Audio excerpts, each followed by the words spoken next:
미국에서 첫 집 장만하시는 분들 많이 계시죠? 오늘은 첫 집 장만하기 전에 알아두면 좋은 꿀팁 3가지에 대해 알아보도록 하겠습니다. 그럼 바로 시작하겠습니다. 안녕하세요. 저는 시애틀에서 부동산을 하고 있는 박영진입니다. 제 고객분들 중에는 처음으로 집을 구매하시는 분들이 많이 계시는데요. 아마존이나 마이크로소프트 등 빅테크 기업들의 본사가 있는 이곳 시애틀의 특성상 많은 MZ세대 분들이 이주해 오셔서 그런 것 같습니다. 미국에서 처음 집을 장만하실 때 미리 공부도 하시고 또 준비하시는 분들도 계실 텐데요. 오늘은 미리 알아두면 좋은 꿀팁 3가지에 대해 말씀드리겠습니다. 첫 번째, 나의 재정 상태를 파악하라. 집을 구매하기 위해서는 먼저 나의 재정 상태를 잘 아셔야 됩니다. 집을 구매하려면 예산을 잡으셔야 하는데 만약 현금으로 구매하시는 거라면 내가 가지고 있는 현금 자산에 따라 집값을 정하시면 되겠고요. 내가 쥐고 있는 현금 자산이 그만큼 되지 않는다면 모기지 대출을 받으셔야 합니다. 주택담보대출을 받으시는 분들은 몇 가지를 고려하셔야 되는데요. 첫 번째, 다운페이를 얼마나 하실 것인지를 결정하셔야 됩니다. 다운페이란 대출 기관이 구매자에게 집값의 일부를 현찰로 내게 하는 금액을 말합니다. 보통 일반적으로 구매자분들은 약 20% 정도 다운페이를 하시는데요. 그 기준이 되는 이유는 몇 가지가 있습니다. 첫 번째, 20% 이하로 할 경우에 모기지 보험 비용이라는 것이 발생합니다. 영어로는 PMI, Private Mortgage Insurance라고 하는데요. 이것을 피하기 위해서 20% 정도 하시는 거고요. 두 번째, 20% 이상 하실 경우에 더 좋은 대출 이자를 받으실 수 있기 때문입니다. 하지만 다운페이가 20% 이하가 된다고 하더라도 집 구매는 충분히 가능하시고요. 개인 대출 자격에 따라 0% 또는 3.5% 다운도 가능합니다. 다운페이 다음으로 고려하셔야 되는 사항은 크레딧 스코어입니다. 본인의 신용 점수인데요. 미국에서 신용을 쌓고 살아오신 분들에게는 이러한 신용 점수가 다 있으시죠. 집을 구매하시기 전에는 본인의 신용 점수를 최대한 끌어올리시는 게 좋습니다. 점수가 높으면 높을수록 더 좋은 대출 이자를 받으실 수 있기 때문입니다. 그렇기 때문에 자동차와 같은 큰 소비는 피하시는 게 좋고요. 자신의 부채를 최대한 줄이시는 게 좋습니다. 대출을 받으시는 분들은 예산을 정하실 때 집값 자체를 정하시는 것보다는 내가 낼 수 있는 다운페이 금액 그리고 월 모기지 페이먼트를 생각하시는 게 좋습니다. 이걸 정하기 위해서는 먼저 대출 기관 담당자와 상담하시는 게 좋고요. 대출 상담을 통해서 나에게 맞는 집값 예산을 잡으시면 되겠습니다.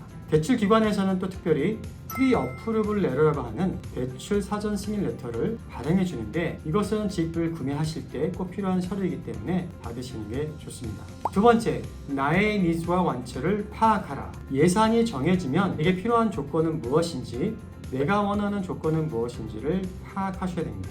일반적으로 첫 집 구매하시는 분들은 지역이 어디면 좋겠다, 또 방은 몇 개였으면 좋겠다라는 아이디어는 있으신데요. 하지만 본인에게 꼭 필요한 것과 원하는 것을 구별하지 못하시는 분들이 대부분이십니다. 다시 말해서 내게 꼭 필요한 것과 내가 원하는 것의 차이를 구별하는 것이 되게 중요하고요. 거기에 맞게 우선순위를 정하시는 것이 좋습니다. 내 예산이 정해지면 거기에 맞는 주택의 형태, 단독주택이든 타운홈이든 콘도든 이런 주택의 형태를 정하시고 지역을 정하실 수가 있게 됩니다. 특별히 지역을 정하실 때에는 일반적으로 본인의 일터와 가까운 지역을 선택하시는 게 제일 좋습니다. 하지만 자녀 학군이나 또는 내가 포기할 수 없는 라이프 스타일이 있어서 특정 지역에 살아야 한다 라고 하신다면 거기에 맞추셔야겠죠. 그 외에 방이 꼭 몇 개는 있어야 한다 또는 화장실이 몇 개는 있어야 한다 등의 우선순위를 정하시면 됩니다. 그 다음 내가 원하는 조건들이 있으실 텐데 원하는 조건들이라는 것은 나의 희망사항이다 라고 생각하시는 게 좋아요. 왜냐하면 내가 원하는 가격과 조건들을 충족시킬 만한 집이 있다면 정말 좋겠지만 너무 아쉽게도 그러한 집은 존재하지 않습니다. 다시 말씀드리면 가격이 낮으면 낮은 대로 또 높으면 높은 대로 우리가 원하는 기준치가 더 높기 때문입니다. 집이란 마치 사람과 사람이 만나는 인연과 같아서요. 나에게 꼭 맞는 그런 집이 있게 마련입니다. 세 번째, 의뢰할 공인중개사를 찾아라. 미국에서 부동산 거래를 하실 때에 가장 중요한 것은 어떤 공인중개사에게 의뢰할 것인가입니다. 한국에서는 일반적으로 아파트 단지 상가 안에 있는 부동산에 의뢰를 많이 하시죠. 그리고 매매 계약서도 한 페이지 정도로 간단합니다. 특별히 신경 쓰실 만한 것들이 별로 없다는 거죠. 하지만 미국은 한국과는 여러 면에서 다른 점이 상당히 많습니다. 첫 번째, 땅덩어리가 워낙 크기 때문에 한국처럼 한 지역 안에 아파트만 거래하는 문화는 아니고요. 그렇기 때문에 많은 공인중개사들이 넓은 지역들을 커버합니다. 둘째, 매매 계약서가 수십 페이지에 달하고요. 심지어는 신축홈의 경우 100페이지에 달하는 계약서도 있습니다. 그 매매 계약서 안에는 상당히 디테일한 법적 용어들과 매매 조건들이 포함되어 있기 때문에 이런 디테일한 내용을 잘 이해하고 도와줄 수 있는 전문성이 필요합니다. 그래서 오늘은 제가 공인중개사를 정할 때 중요하게 생각하는 몇 가지 꿀팁을 알려드리도록 하겠습니다.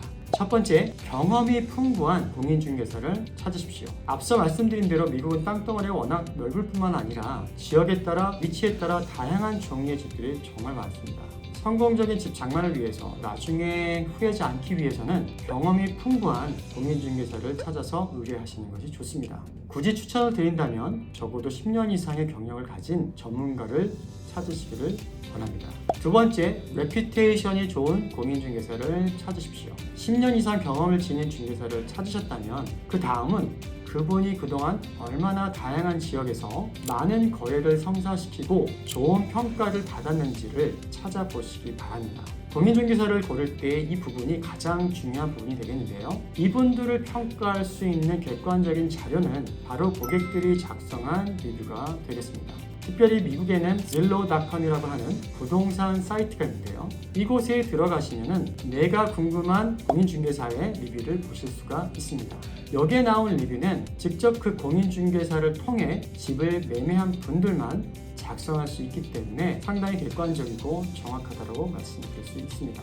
그래서 거기에 나온 리뷰들을 잘 살펴보시면서 자신에게 맞는 공인중개사를 찾으시면 도움이 되겠습니다. 그 이외에 구글에 나와 있는 리뷰도 있으니 참조하시고요. 특별히 리뷰를 보실 때에는 몇 개의 리뷰를 받았다만 보지 마시고요. 고객들의 리뷰를 하나하나 꼼꼼히 읽어보시기를 권합니다. 미국에서 주택 매매에 있어서 공인중개사의 역할과 영향력은 상당히 크다고 할 수 있습니다. 그 이유는 앞서 말씀드린 대로 넓은 지역과 그 시장에 대한 통찰력이 필요하고 거래 시 해야 하는 협상력이 필요하며 집 자체 및 다양한 집들에 대한 이해력이 필요하고요. 영어로 거래를 하기 때문에 커뮤니케이션 능력이 필요하며 마케팅 능력 그리고 각종 매매 계약서에 대한 이해력이 필요하기 때문에 그 분야에 대한 전문성이 매우 중요합니다. 한국처럼 단순히 생각해서 아무나 고르셨다가는 큰 손해를 보실 수도 있습니다. 오늘은 첫 집 구매 전 알아두면 좋은 꿀팁 3가지를 알아보았는데요. 잘 참고하시고 도움이 되셨으면 합니다. 그럼 다음 시간에 새로운 주제를 가지고 다시 찾아뵙도록 하겠습니다. 구독과 좋아요, 알림 설정은 사랑입니다. 시청해주셔서 감사합니다.